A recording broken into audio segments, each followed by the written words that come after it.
beri tole research kooban sameeyey oo ku sameeyey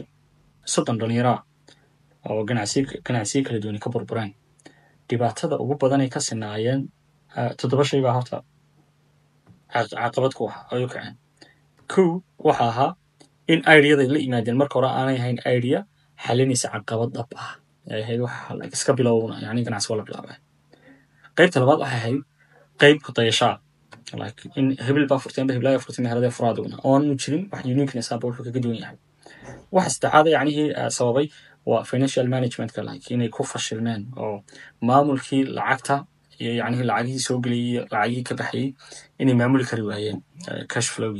si good qaybta afraad waxay ahayd inay ahaayeen dad visionku yani uu ka lumay oo marka hore caadifad marka ku bilaabeen caadifaduna ahayd laakiin aanu vision based aanu ganacsiga ugaas ahayn oo yani vision iyo aragti dheera aanay lahayn qaybta shanaad waxa weeyaan inaanay sabir lahayn oo isdiibeen waxa weeyaan early isdiibeen goor hore waqti hore qaarkood qoran inaan siirat haddaan siiradkaysan lahayn at least laga yaabo maanta inay wax isbedel lahayn marka adkaysigu waa shay aad muhiim iyo sabir ilaahay subxaanahu wa tacaala inuu dartaan qodobka lixaad wuxuu ahaa waxa la yiraahdo allahumma salli ala maxamedin qofku inaanu suuqa fahmin kuma kobcayo suuqa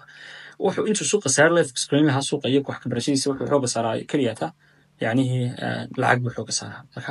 saaritaanka lacagta waa wax muhiim ah oo lacagtu wax wanaagsan laakiin inaad lacag keliyata xooga saartaa waxay ka dhigaysaa qof very vulnerable oo dad jilicsan markaas loo eegayo waayo suuqa markaad joogtid ganacsiga marka lagu jiro waa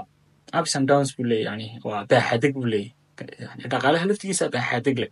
marka maadaama baaxadigaasi jiro maalintii kuwiil jinsan tahayna waxa weyn niyo jabisa maalintii kale waad farxaysaa deetan maalintii niyo jabto waxaad soonaysaa steep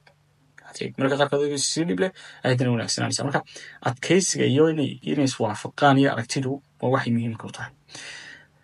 qodobka toddobaad ugu dambeeya wuxuu ahaa inta badan ay ka sinaayeen 7 qodob ay ka sinaayeen wuxuu ahaa in aanay fahamsanayn social media marketing suuqgeynta social media